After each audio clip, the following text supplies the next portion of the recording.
안녕하세요. 고전명작 소설을 원서로 읽어주는 남자, 고원남 데이비드입니다.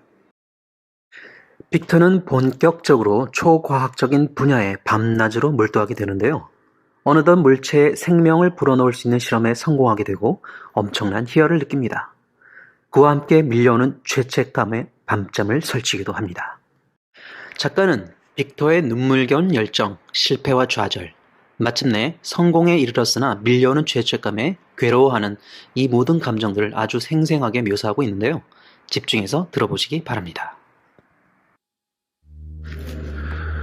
Frankenstein, or the Modern Prometheus, Mary Shelley.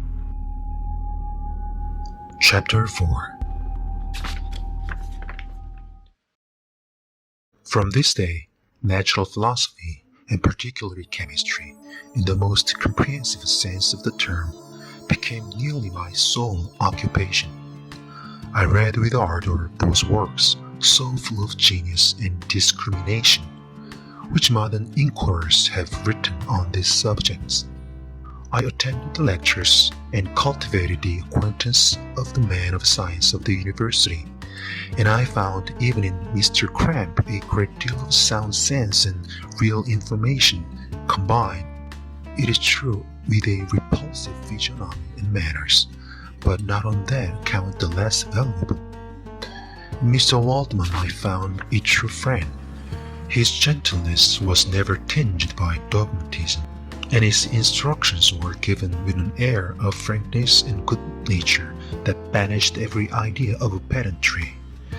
In 1,000 ways he smoothed for me the path of knowledge and made the most abstruse inquiries clear and facile to my apprehension. My application was at first fluctuating and uncertain. It gained strength as I proceeded, and soon became so ardent and eager that the stars often disappeared in the light of morning whilst I was yet engaged in my laboratory. As I applied so closely, it may be easily conceived that my progress was rapid. My ardour was indeed the astonishment of the students, and my proficiency that of the masters. Professor Krempe often asked me with a sly smile how Cornelius Agrippa went on, whilst Mr. Waldman expressed the most heartfelt exultation in my progress. 2 years passed in this manner, during which I paid no visit to Geneva, but was engaged heart and soul in the pursuit of some discoveries which I hope to make. None but those who have experienced them can conceive of the enticements of science. In other studies you go as far as others have gone before you, and there is nothing more to know. But in a scientific pursuit, there is continual food for discovery and wonder. A mind of moderate capacity, which closely pursues one study, must infallibly arrive at great proficiency in that study. And I, who continually sought the attainment of one object of pursuit, and was solely wrapped up in this, improved so rapidly that at the end of 2 years I made some discoveries in the improvements of some chemical instruments which procured me great esteem and admiration at the university. When I had arrived at this point and had become as well acquainted with the theory and practice of natural philosophy as depended on the lessons of any of the professors at Ingolstadt, my residence there being no longer conducive to my improvements, I thought of returning to my friends in my native town, when an incident happened that protracted my stay. One of the phenomena which had peculiarly attracted my attention was the structure of the human frame, and indeed any animal endued with life, whence I often asked myself, did the principle of life proceed? It was a bold question, and one which has ever been considered as a mystery. Yet with how many things are we upon the brink of becoming acquainted, if cowardice or carelessness did not restrain our inquiries? I revolved these circumstances in my mind, and determined thenceforth to apply myself more particularly to those branches of natural philosophy which relate to physiology. Unless I had been animated by an almost supernatural enthusiasm, my application to this study would have been irksome and almost intolerable. To examine the causes of a life, we must first have recourse to death. I became acquainted with the science of anatomy, but this was not sufficient. I must also observe the natural decay and corruption of the human body. In my education, my father had taken the greatest precautions that my mind should be impressed with no supernatural horrors. I do not ever remember to have trembled at a tale of superstition or to have feared the apparition of a spirit. Darkness had no effect upon my fancy, and a churchyard was to me merely the receptacle of bodies deprived of life, which from being the seat of beauty and strength had become food for the war. Now I was led to examine the cause and progress of this decay and forced to spend days and nights in vaults and charnel houses. My attention was fixed upon every object the most insupportable to the delicacy of the human feelings. I saw how the fine form of man was degraded and wasted.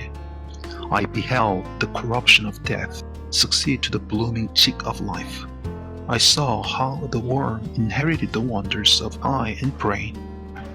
I paused, examining and analyzing all the minutiae of causation as exemplified in the change from life to death and death to life, until from the midst of this darkness a sudden light broke in upon me. A light so brilliant and wondrous, yet so simple, that while I became dizzy with the immensity of the prospect which it illustrated, I was surprised that among so many men of genius who had directed their inquiries towards the same science, that I alone should be reserved to discover so astonishing a secret. Remember, I'm not recording the vision of a madman. The sun does not more certainly shine in the heavens than that which I now affirm is true. Some miracle might have produced it, yet the stages of the discovery were distinct and probable. After days and nights of incredible labor and fatigue, I succeeded in discovering the cause of a generation in life. Nay, more, I became myself capable of bestowing animation upon lifeless matter. The astonishment which I had at first experienced on this discovery soon gave place to delight and rapture. After so much time spent in painful labor, to arrive at once at the summit of my desires was the most gratifying consummation of my toils. But this discovery was so great and overwhelming that all the steps by which I had been progressively led to it were obliterated, and I beheld only the result. What had been the study and desire of the wisest man since the creation of the world was now within my grasp. Not that like a magic scene it all opened on me at once. The information I had obtained was of a nature rather to direct my endeavors so soon as I should point them towards the object of my search, than to exhibit that object already accomplished. I was like the Arabian who had been buried with the dead and found the passage to life, aided only by one glimmering and seemingly ineffectual light. I see by your eagerness and the wonder and hope which your eyes express, my friend, that you expect to be informed of the secret with which I am acquainted. That cannot be. Listen patiently until the end of my story, and you will easily perceive why I am reserved upon that subject. I will now lead on, unguarded and ardent as I then was, to your destruction, infallible misery. Learn from me, if not by my precepts, at least by my example, how dangerous is the acquirement of knowledge, and how much happier than man is who believes his native town to be the world than who aspires to become greater than his nature will allow. When I found so astonishing a power placed within my hands, I hesitated a long time concerning the manner in which I should employ it. Although I possess the capacity of bestowing animation, yet to prepare a frame for the reception of it, with all its intricacy of fibers, muscles, and veins, still remain a work of inconceivable difficulty and labor. I doubted at first whether I should attempt the creation of being like myself or one of simpler organization, but my imagination was too much exalted by my first success to permit me to doubt of my ability to give life to an animal as complex and wonderful as man. The materials at present within my command hardly appeared adequate to so arduous an undertaking, but I doubted not that I should ultimately succeed. I prepared myself for a multitude of reverses. My operations might be incessantly baffled and at least my work be imperfect. Yet when I consider the improvement which every day takes place in science and mechanics, I was encouraged to hope my present attempts would at least lay the foundations of future success. Nor could I consider the magnitude and complexity of my plan as any argument of its impracticability. It was with these feelings that I began the creation of human being. As the minuteness of the parts formed a great hindrance to my speed, I resolved, contrary to my first intention, to make the being of a gigantic stature, that is to say, about 8 feet in height and proportionally large. After having formed this determination, having spent some months in successfully collecting and arranging my materials, I began. No one can conceive the variety of feelings which bore me onwards like a hurricane in the first enthusiasm of success. Life and death appeared to me ideal bounds which I should first break through and pour a torrent of light into our dark world. A new species would bless me as its creator and source. Many happy and excellent natures would owe their being to me. No father could claim the gratitude of his child so completely as I should deserve theirs. Pursuing these reflections, I thought that if I could bestow animation upon lifeless matter, I might, in process of time, although I now found it possible, renew life where death had apparently devoted the body to corruption. These thoughts supported my spirits while I pursued my undertaking with unremitting ardor. My cheek had grown pale with study, and my person had become emaciated with confinement. Sometimes, on the very brink of certainty, I failed. Yet still I clung to the hope which the next day or the next hour might realize. One secret which I alone possessed was the hope to which I had dedicated myself. And the moon gazed on my midnight labors while, with unrelaxed and breathless eagerness, I pursued nature to her hiding places. Who shall conceive the horrors of my secret toil as I dabbled among the unhallowed depths of the grave, or torture the living animal to animate the lifeless clay? My limbs now tremble and my eyes swim with the remembrance. But then a resistless and almost frantic impulse urged me forward. I seemed to have lost all soul and sensation but for this one pursuit. It was indeed but a passing trance that only made me feel with renewed acuteness so soon as, the unnatural stimulus ceasing to operate, I had returned to my old habits. I collected bones from charnel houses and disturbed with profane fingers the tremendous secrets of human frame. In a solitary chamber, or rather cell, at the top of the house, and separated from all the other apartments by a gallery and staircase, I kept my workshop of filthy creation. My eyeballs were starting from their sockets and attending to the details of my employment. The dissecting room and the slaughterhouse furnished many of my materials, and often did my human nature turn with loathing from my occupation. whilst still urged on by an eagerness which perpetually increased, I brought my work near to a conclusion. The summer month passed while I was thus engaged, heart and soul, in one pursuit. It was a most beautiful season. Never did the fields bestow a more plentiful harvest, or the vines yield a more luxuriant vintage, but my eyes were insensible to the charms of nature.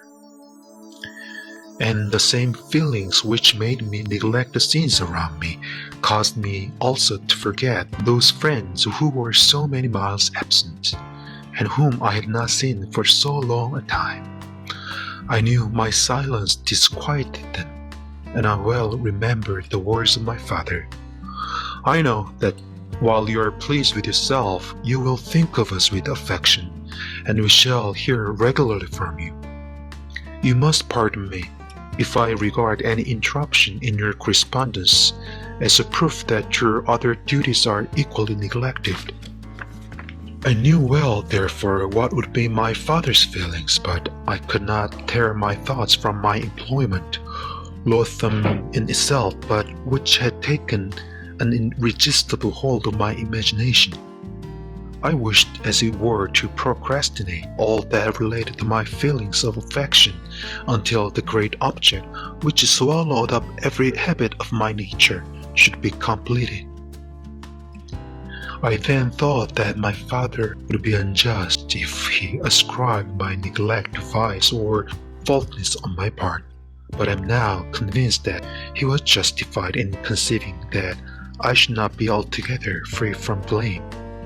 The human being, in perfection, ought always to preserve a calm, peaceful mind, and never to allow passion or transitory desire to disturb his tranquillity. I do not think that the pursuit of knowledge is an exception to this rule.